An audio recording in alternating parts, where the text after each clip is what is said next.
right? What are you gonna do? You You fuck want to up. act funny? What are you gonna do? What is your problem? What is your problem?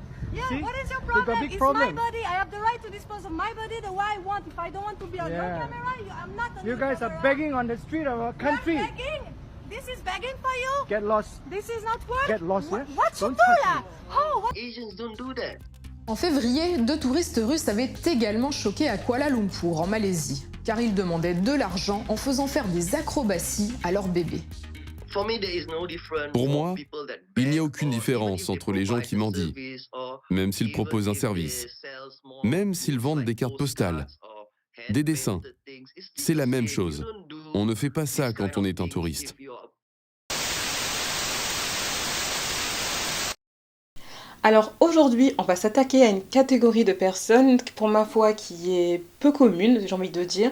Ce sont les nouveaux voyageurs qui ont décidé de voyager sans argent aux quatre coins du monde et qui demandent de l'argent, qui demandent la charité, qui mendient tranquillement dans les rues des pays pauvres pour pouvoir vivre leur rêve de faire le tour du monde. On en parle tout de suite.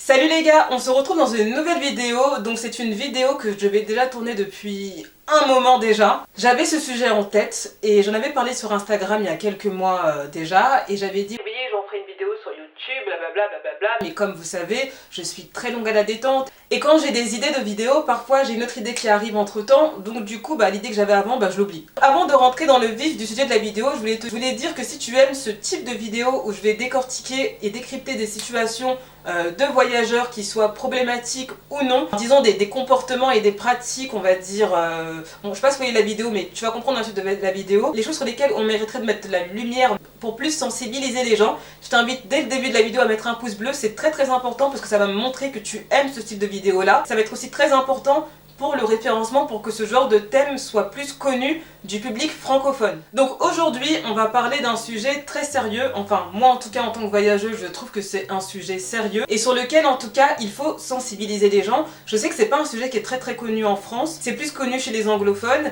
mais je vais vous en parler parce que il faut en parler. Aujourd'hui, on va parler des backpackers, on va parler d'un nouveau phénomène qui est né il y a quelques années déjà. Je vais développer plus dans la vidéo. Il y a très très peu de vidéos en français qui en parlent, il y en a, mais il y en a très très peu. C'est aussi une chose que j'ai déjà vue en vrai de mes propres yeux, donc j'estimais que c'était quand même un sujet assez important à aborder. Alors déjà, avant de vous dire ce qu'est un backpacker, peut-être que ce mot vous fait penser à un autre mot qui est très connu, qui est backpacker, et j'estimais quand même important de vous faire la différence entre un backpacker et un backpacker, parce que la différence est extrêmement minime.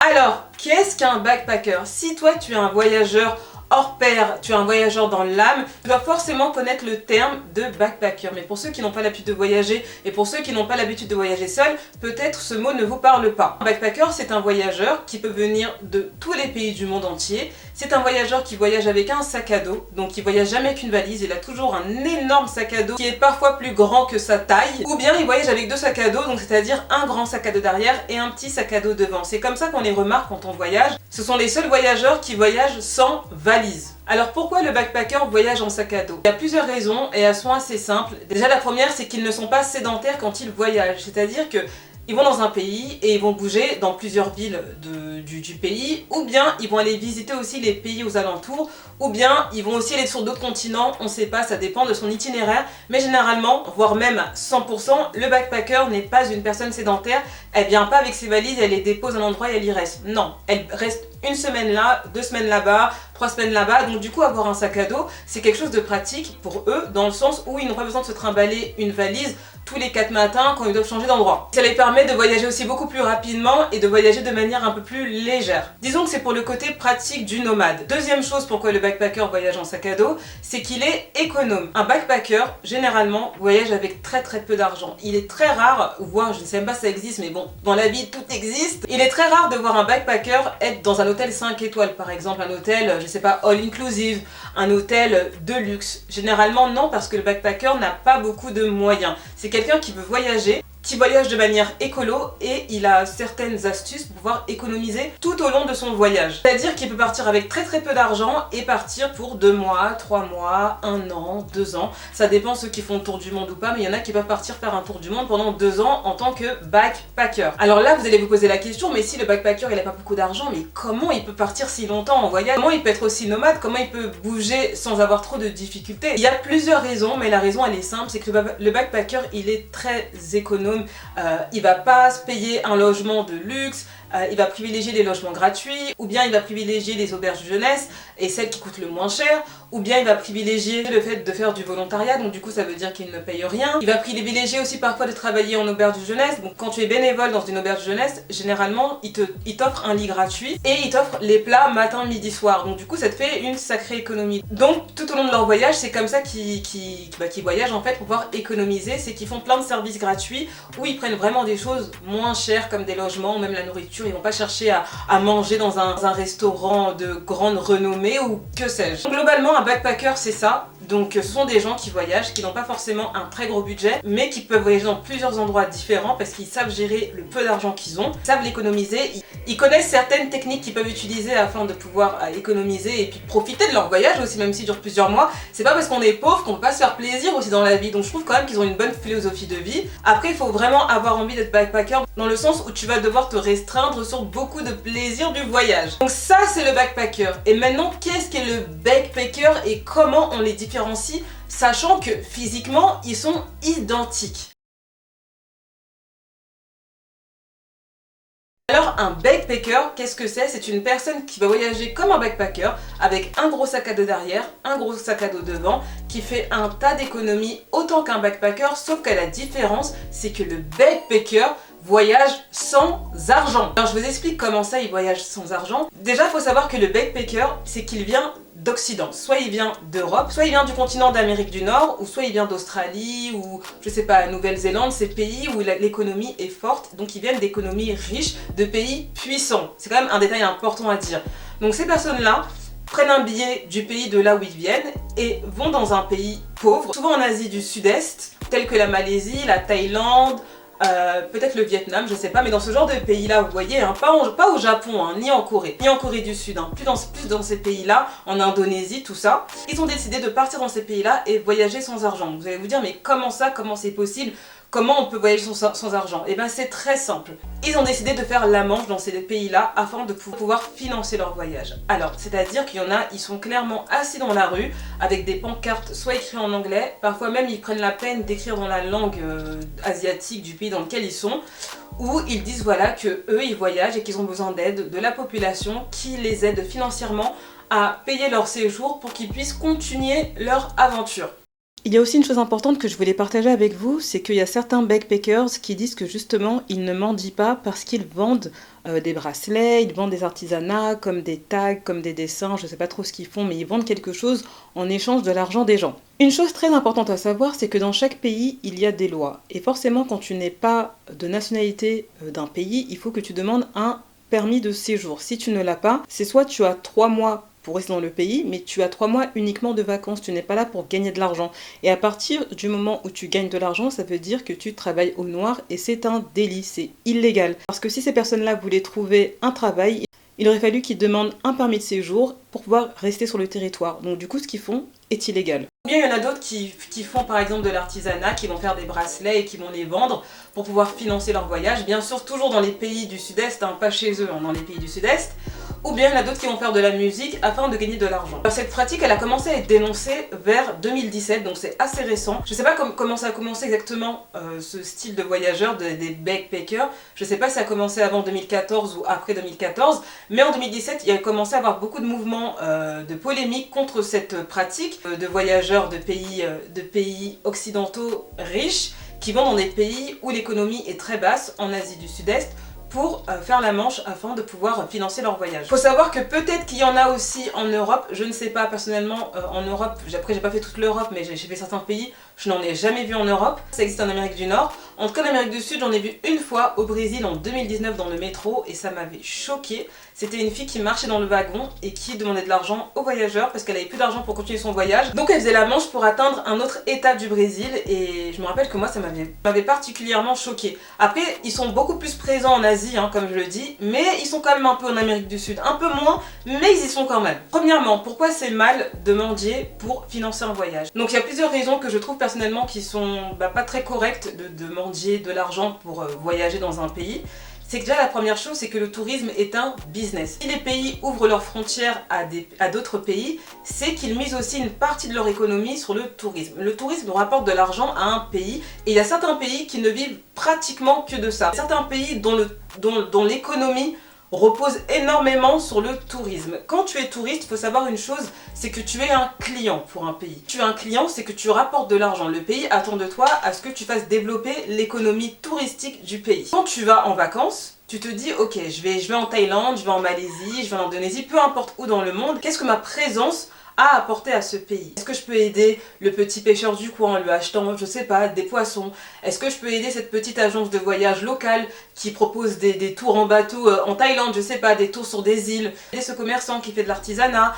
Est-ce que je peux aider cette femme qui a un restaurant qui fait de la nourriture locale? Le tourisme est basé sur ça. En tant que touriste, tu as un rôle à avoir en fait, c'est dépenser ton argent afin que l'économie en tout cas touristique du pays fonctionne correctement. C'est pour ça qu'on t'a ouvert ces frontières là. Déjà si tu vas dans un pays et que tu te dis j'y vais sans argent, donc déjà tu n'as rien à apporter au pays. Au contraire tu fais plus yesh qu'autre chose. Je le dis en verlan pour pas être démonétisé parce que c'est un gros mot ce que je viens de dire. Tu vas pour dépenser, tu vas pas pour leur prendre ce qu'ils n'ont pas et toi voyager. Enfin c'est quand même un tourisme assez égoïste, assez immoral. C'est un tourisme, franchement tu n'es pas décent quand tu fais des choses comme ça. Sachant qu'on sait que dans les pays, en tout cas du sud, surtout les pays comme la Thaïlande, le Vietnam, l'Indonésie, tout ça, les gens n'ont pas beaucoup d'argent. Je ne sais pas quel est le salaire moyen là-bas, mais à mon avis il dépasse pas les 300 €. À quel moment toi tu décides de quitter ton pays riche où tu as l'euro, le dollar et je ne sais quelle monnaie pour aller faire le clochard dans un pays où eux-mêmes n'ont pas d'argent en fait? Je comprends pas.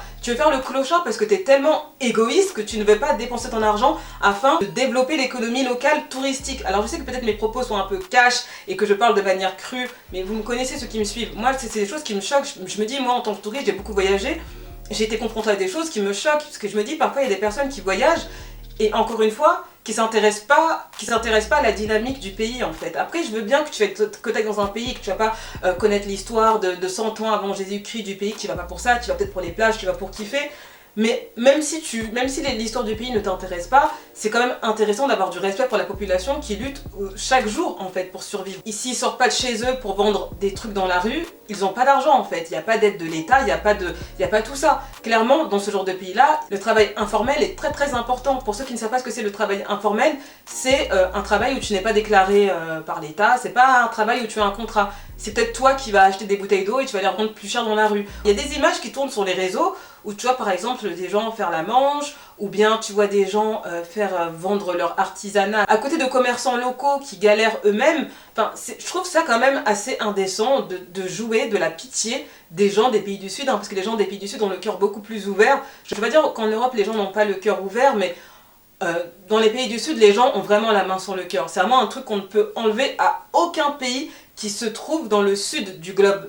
Que ces étrangers-là, peut-être quand ils font la manche et tout, ils attirent une certaine pitié des locaux et peut-être que les locaux les aident en fait. Et je trouve ça clairement indécent de faire ça parce qu'ils n'ont pas de plus-value dans le pays, ils n'apportent absolument rien au pays en fait. Deuxièmement, je sais plus si c'est la Malaisie, l'Indonésie ou la Thaïlande qui refusent maintenant ce genre de voyageurs et qui impose un billet retour déjà quand tu arrives sur le territoire et aussi de vérifier ton compte bancaire qui prouve que tu as assez d'argent pour pouvoir être dans le pays pour tant de temps. Pour resserrer certaines conditions du tourisme, parce que ça c'est clairement les dérives du tourisme, il y en a des dérives dans le tourisme, il y en a plein, il n'y a peut-être pas que ça, il y a même des choses peut-être que j'ignore, que c'est quand même une bonne prise de décision ce qu'ils ont fait, de vérifier les comptes bancaires, pour combien de temps tu restes et ton billet de retour en fait. Si tu n'as rien à m'apporter, pars de mon pays en fait. Surtout quand tu es touriste, ça veut dire que tu as un laps de temps à rester dans le pays, c'est-à-dire que t'as pas toute la life ici en fait, donc Si t'as pas d'argent, pourquoi tu viens? Je me suis dit aussi, si ça arrivait en Europe, imaginez-vous qu'il y ait des personnes qui viennent d'Asie, du Sud-Est,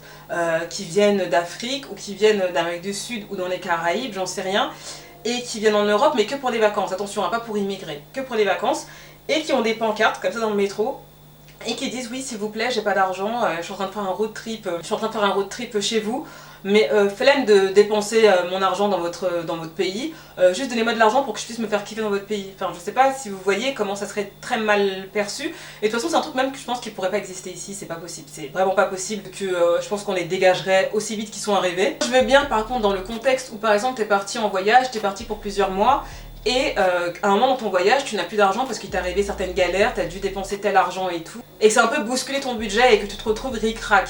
Dans ces cas-là, why not? Mais si tu viens dans l'intention de te dire je vais vivre une vie, une expérience sociale, une expérience de life, je sais pas, il faut que j'aille vivre une expérience sans argent, aller mendier de l'argent à des gens qui sont déjà pauvres pour kiffer dans ma life, je trouve en termes d'éthique c'est petit. Clairement c'est petit, c'est indécent clairement de faire ça. Ces gens-là vont retourner dans leur confort en fait, en Occident, dans leur belle maison, peut-être chez leurs parents, j'en sais rien, mais quoi qu'il arrive, ils ne vivent pas le quotidien des locaux, des pays dans lesquels ils font des clochards à demander de l'argent pour pouvoir voyager en fait. Ça n'a pas de sens en fait ce qu'ils font. Tellement, je trouve que c'est un acte tellement égoïste, et c'est quelque chose qui devrait être plus dénoncé. Comme moi je vous ai dit, j'en ai vu qu'une fois, c'était au Brésil dans le métro, quand la fille a demandé aux gens en anglais s'il vous plaît, oui, j'ai besoin de continuer mon voyage, mais j'ai plus d'argent, nanana. Mais je l'ai regardé, mais j'ai fait, mais c'est une blague? Are you serious? Non, seriously? Non, c'est pas possible en fait, c'est pas possible. Enfin, tu n'as pas honte, tu n'as pas honte en fait. Tu vois les gens qui galèrent tous les jours à côté de toi dans ces pays-là, et toi tu n'as pas honte de leur demander ça. Mais en fait, ces gens-là, je me demande, ils ont quoi dans la tête en fait? Alors peut-être qu'il y a des gens qui ont besoin d'aventure, de peut-être se détacher du matériel, j'en sais rien. Franchement, je ne sais pas dans quel état d'esprit ils sont et pourquoi ils font ça, mais il y a un sérieux problème en fait. Il y a un sérieux problème. Ça m'attriste beaucoup de voir ça et ça me révolte parce que je me dis, bah ces Thaïlandais ou ces Indonésiens ou ces Malaisiens, s'ils vont en Europe, je vous dis clairement, pour voyager et qu'ils font la Manche, on va même pas les regarder en fait, on va pas leur donner l'heure. Enfin on va dire mais ils veulent quoi en fait ceux-là? Enfin dégagez, rentrez chez vous. Et il y a des gens qui se permettent de faire ça chez les autres. C'est très choquant. Il n'y a pas ce truc de réciprocité, vous voyez, c'est toujours dans un sens, souvent. C'est toujours ceux qui ont le pouvoir qui peuvent se permettre, et ceux qui l'ont moins, bah ils subissent, on fait ce qu'on veut d'eux chez eux, alors que c'est pas chez nous là-bas en fait. Je sais pas comment expliquer. Je sais qu'en tout cas que la plupart des personnes qui le font, ce sont des personnes anglo-saxonnes. J'ai jamais encore entendu de français avoir fait ça dans le monde. Alors peut-être qu'il y en a, hein, j'en sais rien. J'ai jamais vu en tout cas de francophones le faire. Peut-être que ça existe, mais que c'est une minorité et c'est pas ceux qui sont mis en avant. La plupart ce sont des anglo-saxons. Désolée, je pense que ces pays-là devrait appliquer des sanctions. L'expulsion de ces gens-là dans le pays, ou même une interdiction de territoire pour au moins 5 ans, pour qu'ils comprennent que on va pas faire n'importe quoi chez les gens en fait. Surtout des gens qui galèrent au quotidien dans certains pays où la vie elle est pas forcément rose en fait. Donc moi en gros ce que je veux dire dans cette vidéo pour la conclure, c'est que faut savoir que quand tu es touriste dans un pays, tu as un rôle à remplir, si je peux dire ça comme ça. Tu es là quand même pour développer le tourisme du pays et tu es là pour dépenser ton argent. C'est comme ça, c'est pas autrement. Tu es là pour ça, sinon les frontières on te les aurait fermées clairement. Tu contribues au développement du tourisme d'un pays, à cette partie économique du pays, et c'est très important que tu remplisses cette tâche en fait, que tu puisses aider les petites entreprises à se développer là-bas en allant faire des tours chez eux, faire des tours de bateau, faire des tours pour sur notre île, je sais pas, ton rôle c'est ça en fait. Tu es là pour ça. Et je t'invite vraiment à, quand tu pars dans un pays, à dépenser ton argent et à aider surtout les entreprises locales. Pour moi, je pense que c'est la chose la plus importante. Plus les locales que les multinationales. Les multinationales, elles auront toujours de l'argent de toute façon. Et les entreprises locales, elles auront toujours plus de mal à se développer, à se faire connaître parce qu'elles ont moins de moyens et moins de pouvoir en termes de visibilité. Et aussi en tant que touriste, dis-toi que voilà, les gens quand même, la plupart du temps, les gens t'accueillent bien chez eux. Prends ce qu'il y a à prendre, mais donne-leur aussi en échange. Ne prends pas tout que pour toi en fait. Donne aussi en échange, c'est important. C'est pas comme ces gens-là qui prennent tout des autres et qui leur donnent absolument rien, qui en ont rien à faire de leur face en fait, clairement. C'est pas correct. Sois un touriste correct, représente ton pays quand tu voyages, c'est très très important parce que ton comportement va refléter, en fait ton comportement va refléter ton pays, que tu le veuilles ou non. Quand on te demande d'où est-ce que tu viens, tu vas donner ton pays et l'image que la personne aura de toi, elle va la projeter sur ton pays en fait, et elle va la projeter sur les autres touristes de ton pays qui viendront chez elle. Donc c'est très important, ton comportement il est très important à l'étranger pour que tu aies une bonne réputation. Qu'on parle bien de ton pays en fait, même si on n'y est jamais allé, qu'on parle bien de ton pays. Tu es clairement un ambassadeur de ton pays quand tu voyages. Et s'il te plaît, si tu n'as pas d'argent, ne voyage pas. Franchement, fais pas comme ces gens-là parce que c'est un comportement vraiment indécent. Ça fout la honte. Quand t'es associé à ça et que tu viens d'un pays, clairement ça fout la honte, hein, je te le dis. Tu seras pas fier d'être associé à ce genre de personnes-là. Voilà, voyager non plus, c'est pas la fin du monde si tu ne voyages pas pendant plusieurs années. Voilà. Bon bref, on arrive à la fin de ma vidéo, j'espère qu'elle t'a plu, n'hésite pas à me dire si tu veux plus de vidéos de ce genre. Si tu as quelque chose à dire aussi, si tu as déjà vu des backpackers ou si tu n'en avais jamais entendu parler, n'hésite pas à le faire savoir en commentaire, qu'on puisse débattre dans les commentaires. Si cette vidéo t'a plu, n'hésite surtout pas à mettre un pouce vers le haut, à t'abonner à ma chaîne pour mes prochaines vidéos et à me suivre sur mon compte Instagram pour mes prochaines actualités. Et en attendant ma prochaine vidéo, je te fais plein de gros bisous, bye bye.